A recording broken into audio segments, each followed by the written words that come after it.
This is Coffee with Kelly, a dynamic podcast that's dedicated to driving positive change in school safety. I'm your host, Ethan Woodman, Product Marketing Specialist for Crisis Go, and I'm joined by my esteemed colleague, Kelly Moore, Senior School Safety Specialist for Crisis Go.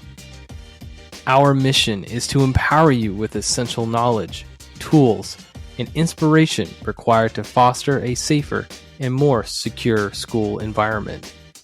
We hope this podcast will be the catalyst for transformation in your schools. Join us as we continue to dive into the world of school safety. Good afternoon, Kelly.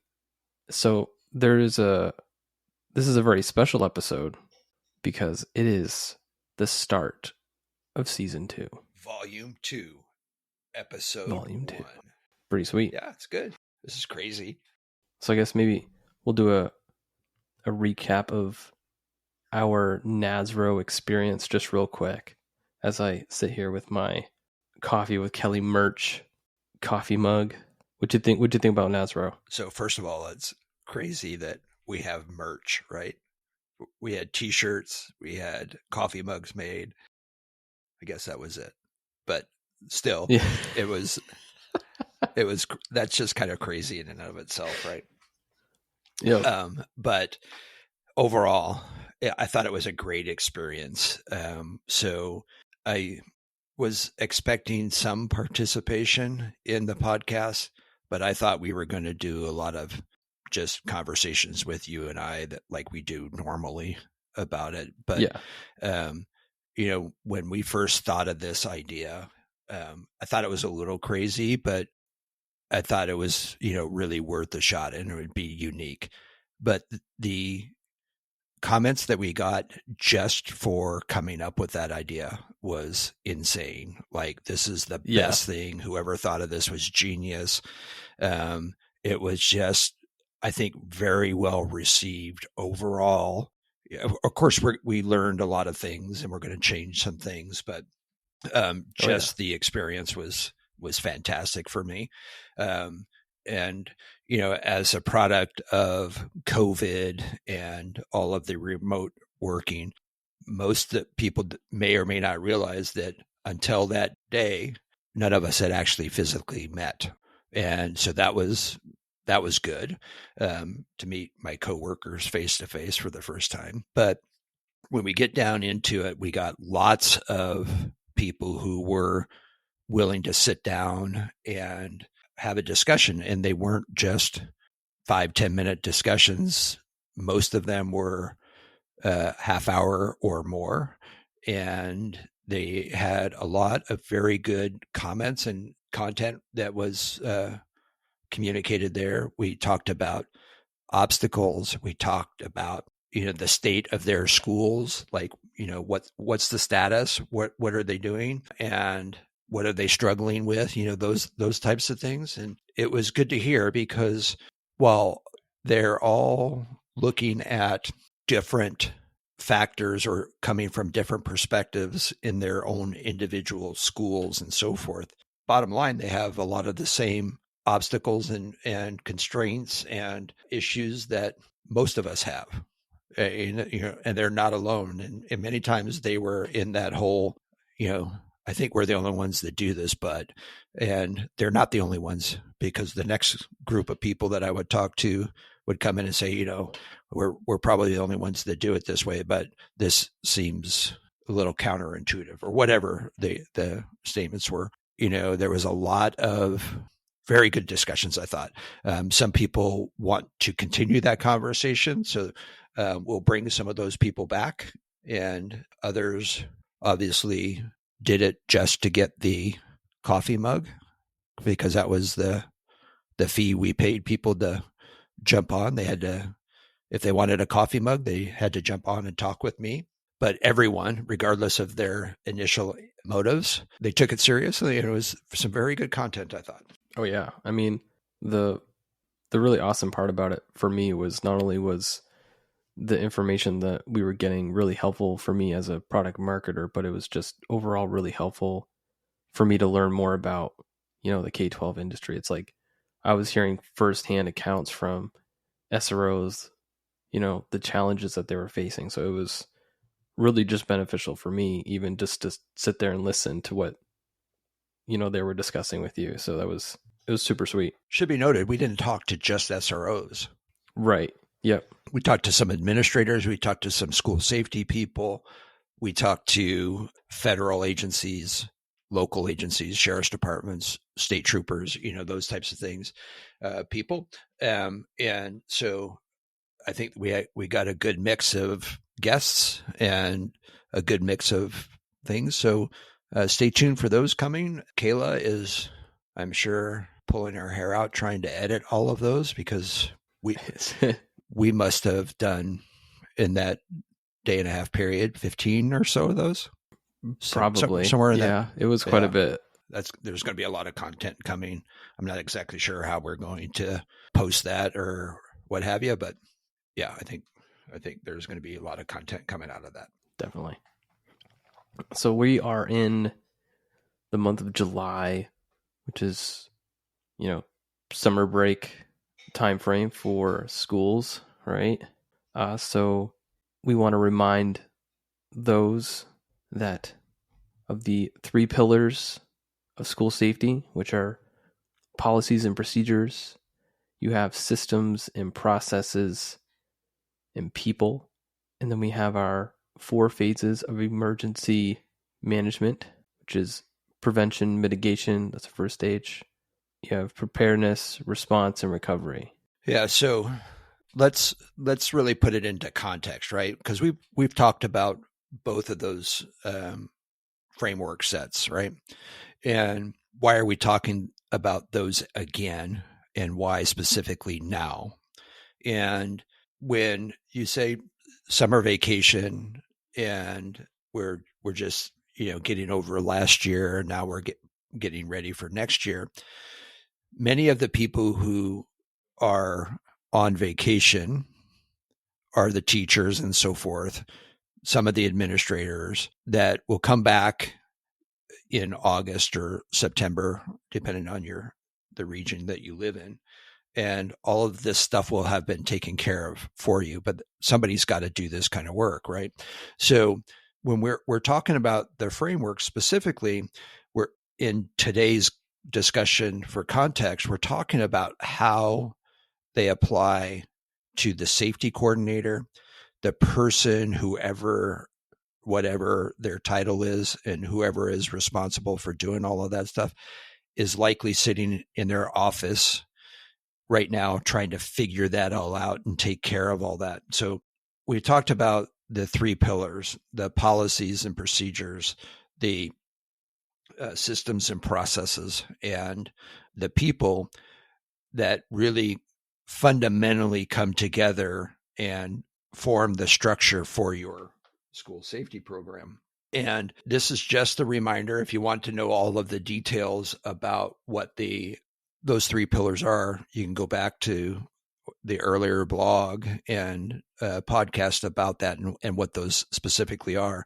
But real quick, the policies and procedures, those are things that are set by the school board that allow things to happen and set expectations, responsibilities, and structures for everything that happens within the schools.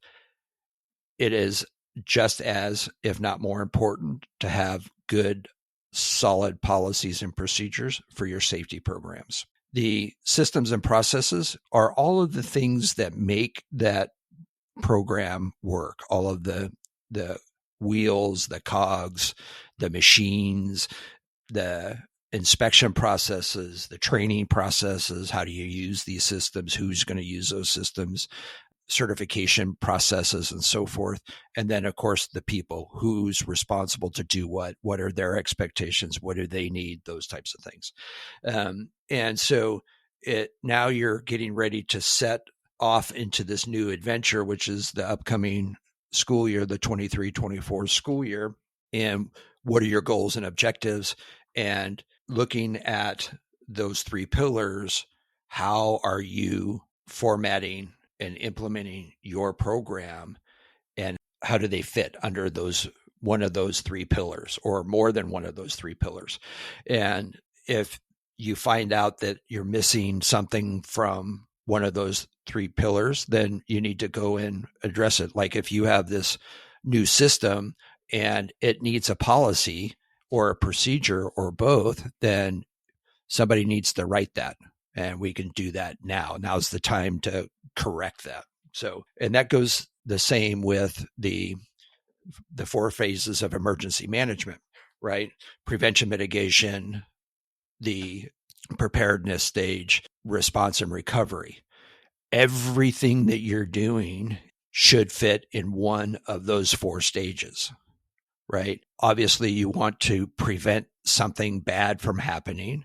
If you can't prevent it, you want to mitigate its impacts, prepare your people for it, train them, get your plans in place, who's going to do what are those responsibilities, train people so that when something happens, they can respond appropriately and hopefully recover as quickly as possible.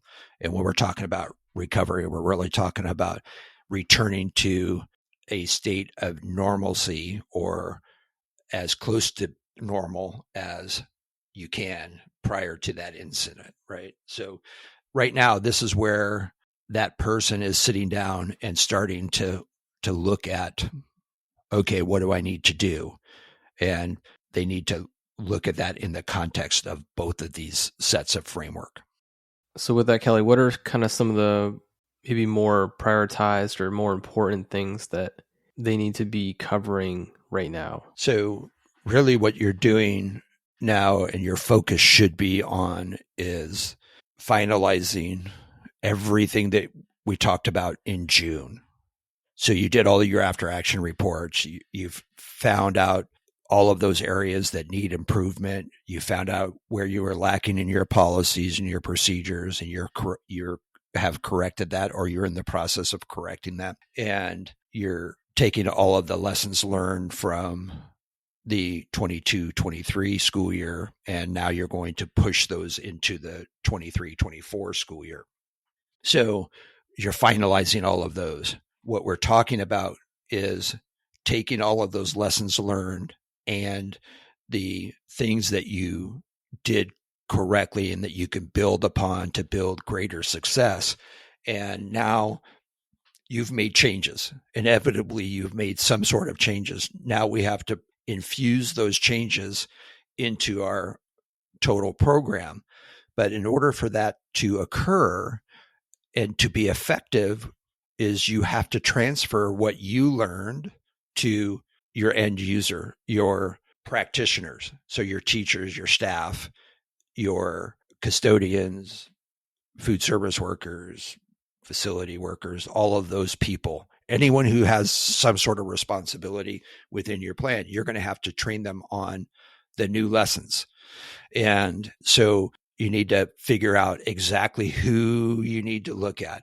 And what we're really talking about is not only the new lessons, but what you learned and understanding that you have a normal cycle within the school process, a normal business year, business cycle for the school. And chances are, because I think we've talked about this before, it amazes me how many people change positions, change schools, change, some leave, some, you got new people coming in, but it is crazy to me in how many school districts, they look nothing alike from year to year to year. You have some people who stay in their positions, but it's almost like once your school year is set, you're pretty stable with your staff for that school year. But at the end of the school year, it seems to me like somebody writes every name down, they throw them up, and they see where they land. And many of them land outside of the circle, so to speak. And those people left. So now you have to replace all of those people and put their name into the circle as people that become part of your safety program. So now you have to train your new people. You have to train all of those people who changed positions, because once they change the position, their responsibilities are likely going to change, and or the environment's going to change. And so you have new substitutes, you have new, like I said, you have new everybody. Not everyone is new, but every position has somebody new in it. New assistant principals, new superintendents. I left the school district 3 years ago, and it is my understanding that out of the entire school district administration, so all of the superintendents and assistant superintendents, there's only one of them that is the same that was there when I was there, right? So you're talking probably 20 people who are in very high levels, right? So the superintendent almost all the way down to every assistant superintendent has been replaced. So you have to bring them up to speed. And so you have all of those people. You also have to think about the ones that when you train them, especially the new ones, they're not going to get it right the first time.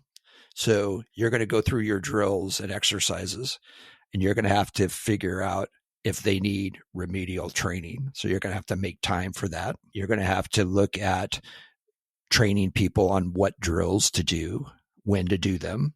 You're going to have to train your administration how to be a safety team, work together for their particular building. You're going to have to train those administrators how to do table exercises, how to run a drill, what to expect during the drill, and so forth. So there's lots of aspects of this, including how are you going to purchase the new equipment, the new systems that you need, and not only how you're going to pick what you're going to buy, how are you going to fund that? So that's all part of this planning process that should be taking place right now. Man, I got to admit, that almost makes my head spin. Right? So the only way to be successful is you have to plan it out.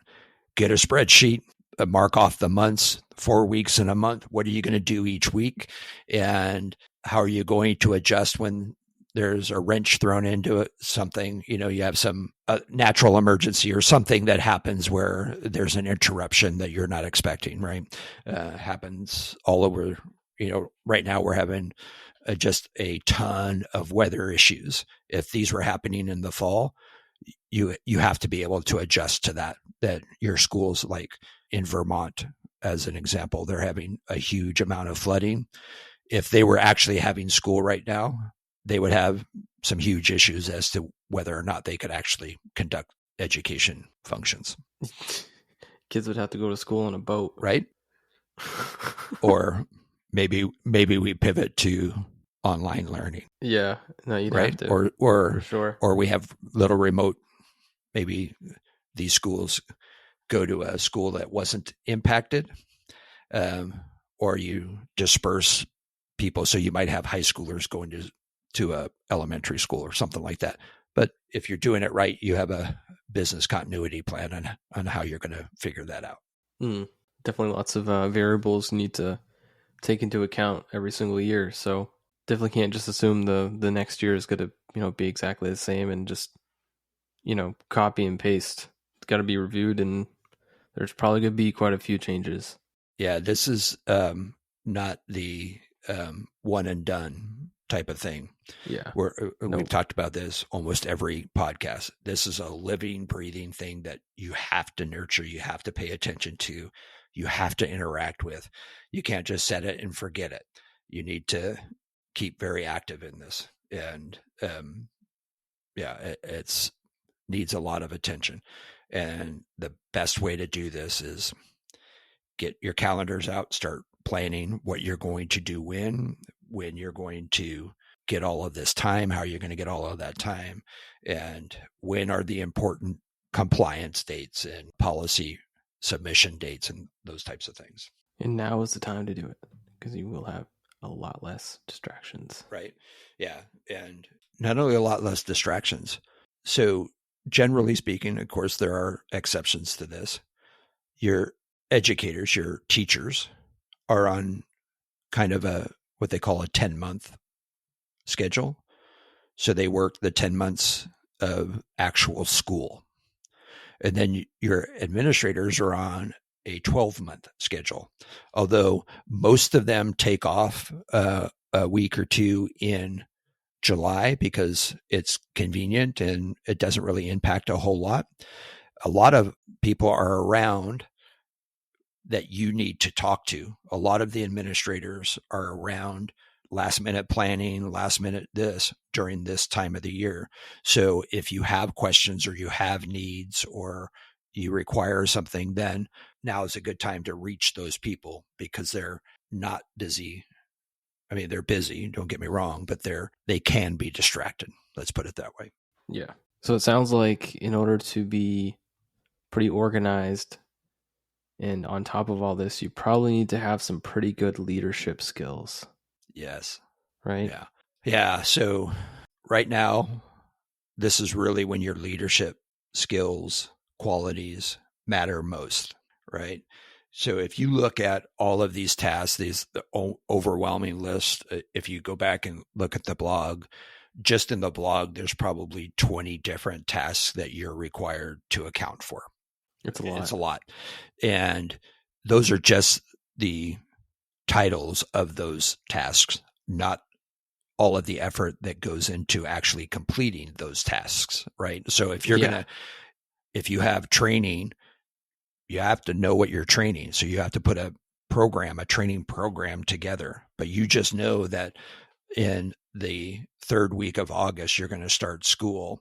And so the second week of August, you're going to have back to school week for all of the teachers. And during that week, you're going to have to train your staff in whatever it is that you need to train them in.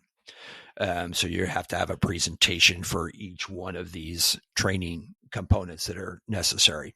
So if you look at that, and we talked about a lot of the obstacles and what is likely the number one obstacle that a safety coordinator is going to have when you look at all of these tasks, right? I'll ask you that question, Ethan. My guess is going to be time. Yep. Not just their time, but the time of the people who need trained, right? So these schedules that have been likely created and finalized back in March of the previous school year, maybe even before that, now they're coming into play. And you're going to have to try to figure out how you can steal some of that time away from them. And really what you need to be doing is using leadership skills to go to your cabinet, your superintendent, your assistant superintendents, your principals, and say, hey, here's my list of tasks that I have to accomplish. I need your guys' help in allotting sufficient time for me to do this. And when I say allotting sufficient time, that means your staff has to go here. You have to mandate your staff to go here. So we look at that and we go back to the 3 pillars and the 4 phases of emergency management. And we say, if we want to accomplish these things that fall under the framework of both of these systems, we need to do this. These are the lessons we learned from last year. This is what I have to teach and train people in. I need them present. How do I do that? I need time from your staff. And there's a need to be very assertive here. If you got a good relationship and everyone says, I get it, we'll make time. Great. But then we have to follow that up to make sure that we have that time.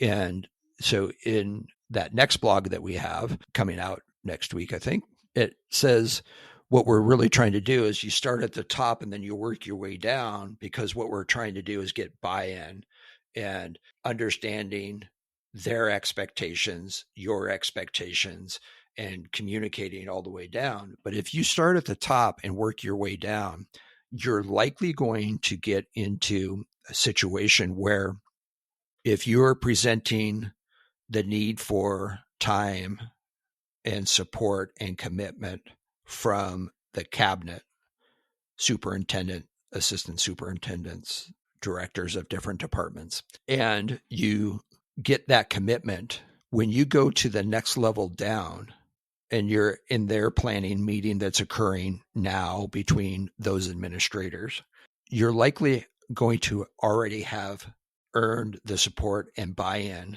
from the head of that second meeting. So what I'm trying to say, or I'm probably not saying it well enough, is if you are in a cabinet meeting and you've convinced the superintendent that, and you get the commitment from the superintendent that I should get the time that I need, I'll keep it to essential time, right? I'm not going to waste people's time. I'm going to be respectful of people's time, but I've gotten support, buy-in, and commitment from the superintendent. At that meeting were likely all of your assistant superintendents and your directors. So when you go to the next level down and you're talking to the assistant superintendent of secondary schools or the assistant superintendent of special education or the assistant superintendent of human resources or primary education, they've already understand that the superintendent has buy-in and support and commitment to this.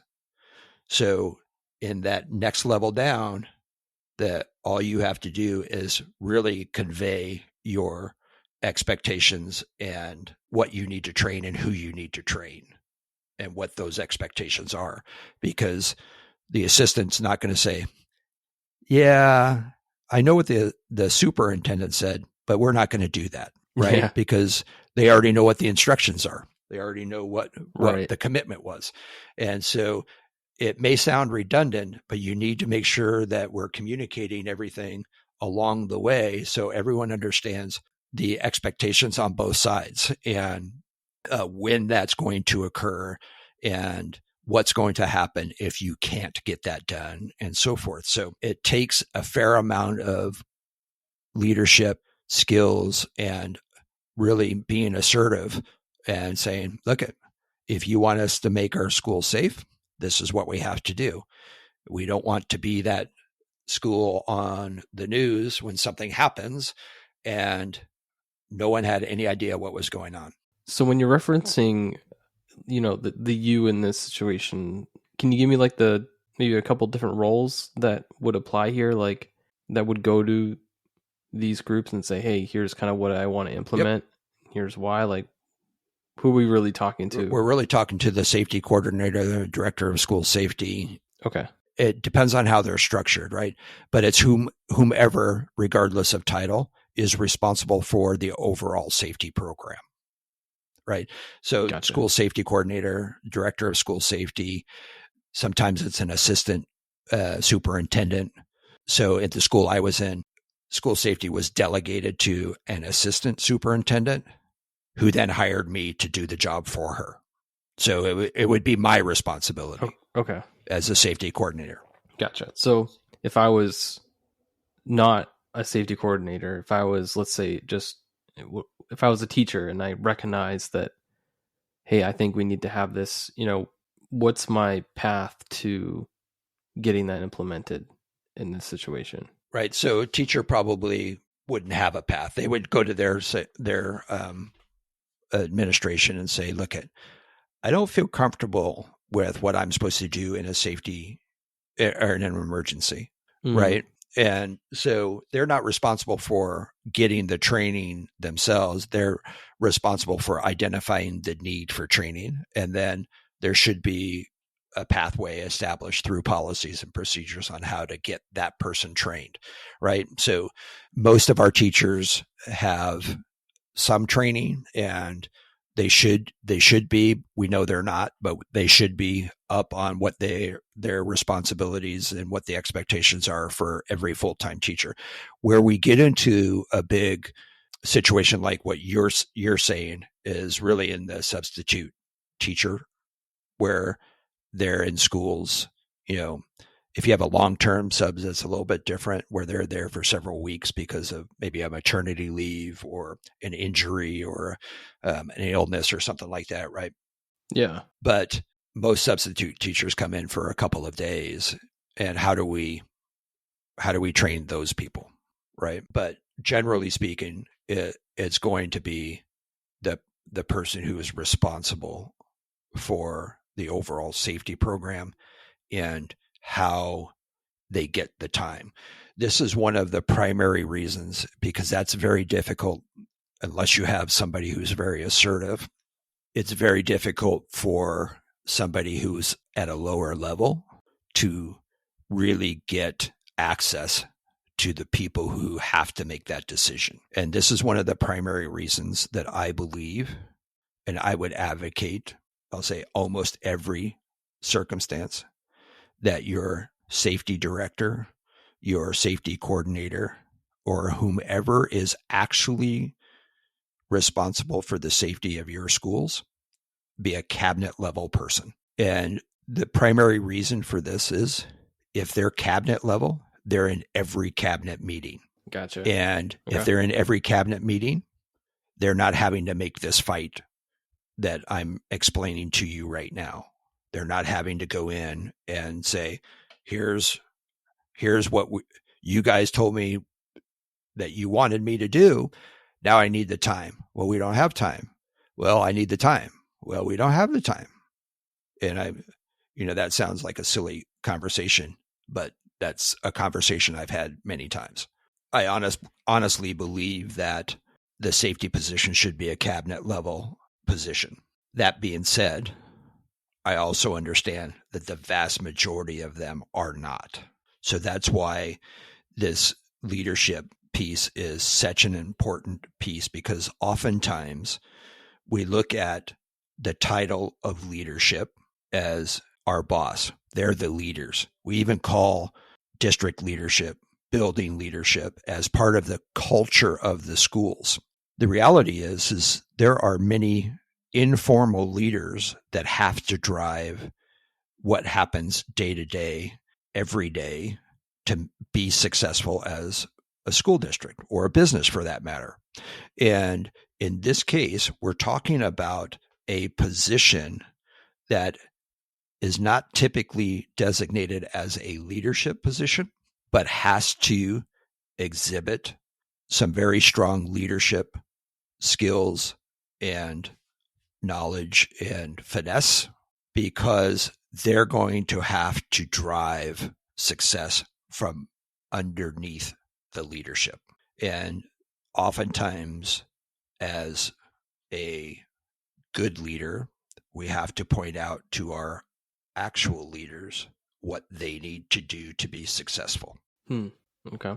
Makes sense. Definitely seems like a small mountain to climb, but yeah, it depends on the circumstances, right? Yeah. Because if you have receptive leaders, the formal leaders in positions above you, then that's easy. It's an easy task. I have been the subject of what I believe to be poor leadership, where people say, I want to know what you're thinking. I want to know what I'm doing wrong. I want to know how to do better. And then when you go to tell them that, they don't really want to know that, right? They rely on their position for the power.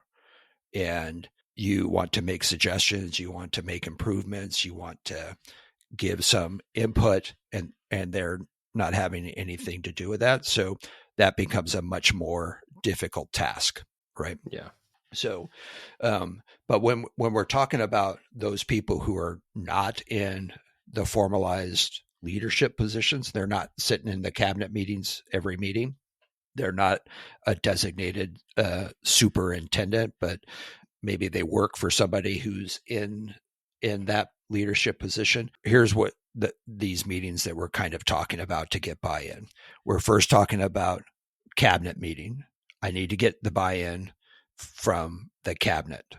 I need to get buy-in at the next meeting level, would be the assistant superintendent level with their leadership, so the building leadership. So I go to that meeting and I'm looking at the assistant superintendents and what they're doing.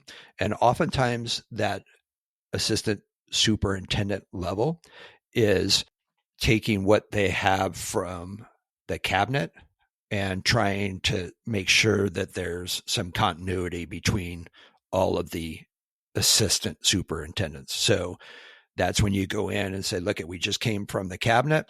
Now I need to make sure that we're consistent across the board with all of the assistant superintendents. And I need your buy-in, because my next step is going to be at the area of responsibility for each of those superintendents. So they're going to agree on the buy-in, the support, and the commitment. You're going to get that because you already got it from the superintendent, right? So it's just going to be reminding them and making sure that they're all on the same page. And if they have any questions that they didn't want to ask in front of the superintendent, they can ask now.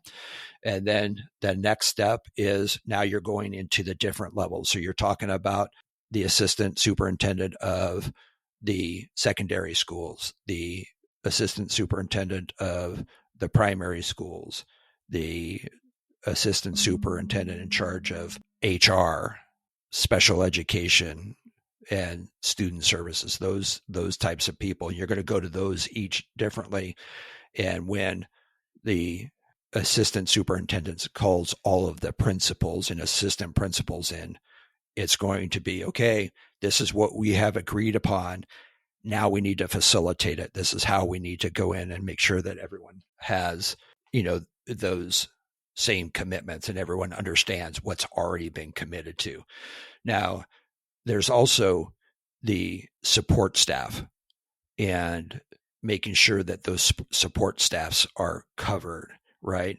Your business office managers, your district support staff, your facilities people who work all over the district, your IT people, your food services people.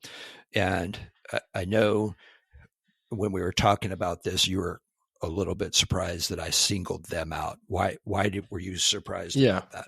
I don't know. It's so the ones before it seemed pretty generic, and maybe not generic's the right word, but pretty high level, people who are usually seen in authority. Mm-hmm. So to see facilities and food services, it was kind of a surprise to me, maybe because I'm kind of on the outside, right? So like, I'm kind of curious, like, why are those so important to have meetings with when it comes to school safety? Good questions, right? Because we all when we think about education, what do we think about? Principals, assistant principals, teachers. Right. But there's so much other stuff that has to take place in order to keep all of those other people going, all of these support roles, right? So when you're looking at facilities, just on a day-to-day basis, they're visiting one or more of at times every building within your school district, right? So you have all of these different trades people who are going in, fixing your doors that are broken, fixing the plumbing that is broken, installing new security systems, what have you, right? These are the people who really work on your buildings to keep them up and running, to keep them safe, right? From trip and fall, not just, the quote emergencies, but everyday safety matters, right? I'm starting to understand a little bit more now because, if you have those people that obviously aren't there every day, but there might be contractors of some sort, like you want to make sure that they're being vetted to some extent, that you're keeping an eye on them, that they're not going somewhere that they shouldn't, that kind of stuff probably. Yeah, so there's that. But there's also, these are people who aren't in your building every day that you need to be aware of. And if there is an emergency, they need to know what to do, right? Because there oftentimes schools, depending on their size, they have contractors handling the plumbing and that stuff, right? Other times they have full-time plumbers, they have full-time electricians, they have full-time carpenters and so forth, because they have so much work on many of these very old and aging buildings that it's literally cheaper to hire them full time than to hire a contractor to come out and work full time for them, right?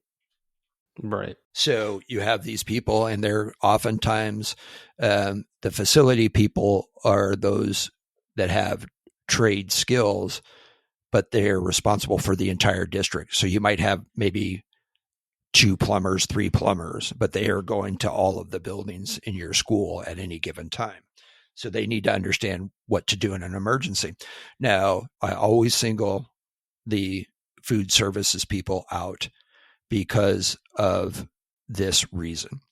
First of all, they're as important in this safety program as anyone else. And I would argue in some cases more important, because generally speaking, especially nowadays, not when I was in school, but nowadays our schools also serve as the meal providers for many of our students. And when I say meals, I mean breakfast, lunch, and dinner, right? So there's a good chance, a very good chance that one, they're going to have an emergency when they're in school. And there's going to be a very good chance that they're going to have an emergency when they have a sizable percentage of the population of that school in their room, in the cafeteria, right? So if, like the school district I worked for, 58% of their students were below the poverty level. So that meant that they were primarily feeding 58% of their student population breakfast, lunch, and dinner.